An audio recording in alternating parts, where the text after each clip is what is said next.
Chicken, mutton, చేపలు కన్నా ఎక్కువ పోషకాలు ఉన్న కూరగాయ ఇదే. వెజిటబుల్స్లో సూపర్ పోషకాలు ఉన్న వెజిటబుల్ గురించి మీకు తెలుసా? ఒకవేళ తెలియకపోతే ఇప్పుడు తెలుసుకోండి. చికెన్, మటన్, చేపల కంటే ఫుల్గా పోషకాలు ఉన్న ఒక కూరగాయ, శాకాహార భోజనం చేసే వారికి అద్భుతమైన కూరగాయగా బోడ కాకరకాయ అని చెప్పవచ్చు. బోడ కాకరకాయలను బొంత కాకరకాయలు అని కూడా పిలుస్తారు. వర్షాకాలంలోనే ఈ కాకరకాయలు ఎక్కువగా దొరుకుతాయి. ఇవి ఎక్కువగా అడవులలో దొరుకుతాయి.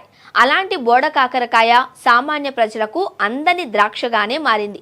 ఎందుకంటే కిలో బోడ కాకరకాయ వచ్చేసి కరీంనగర్లో కేజీ 250 రూపాయలు ధర పలుకుతోంది. ఇంత ధర పలకడానికి గల కారణం మొన్నటి వరకు కురిసిన అకాల వర్షాల కారణంగా కూరగాయల పంటలు దెబ్బతినడంతో కూరగాయల ధరలు కొండెక్కాయని వ్యాపారులు అంటున్నారు. కిలో డ్రాగన్ ఫ్రూట్ తో పాటు కిలో కాకరకాయ పోటీ పడడం విశేషం. శ్రావణ మాసంలో ఎక్కువ మంది నాన్ వెజ్ తినరు. అలా అని కూరగాయలు కొందామని వెళితే కూరగాయల ధరలు ఆకాశాన్ని తాకుతున్నాయని సామాన్య ప్రజలు అంటున్నారు. బోడ కాకరకాయ తినాలంటే సామాన్య మానవునికి కలగానే మిగిలిందని కొనుగోలుదారులు అంటున్నారు.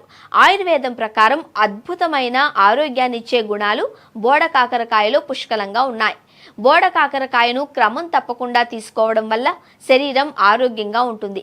బోడ కాకరకాయలు నిత్యం తినడం వల్ల కండరాలు బలోపేతమవుతాయి. బోడ కాకరకాయ శరీరానికి ఎంతో మంచిది అని డాక్టర్లు అంటున్నారు. ఇందులో కార్బోహైడ్రేట్లు, protein, fibre, vitamins, calcium, magnesium, potassium, sodium, copper, zinc ఉన్నాయి. అందుకే బోడ కాకరకాయను పోషకాల గని అంటారు డాక్టర్లు. అలాగే ఈ వర్షాకాలంలో తింటే బాడీలోని వేడిని తగ్గించి ఆరోగ్యాన్ని చల్లగా ఉంచుతుంది.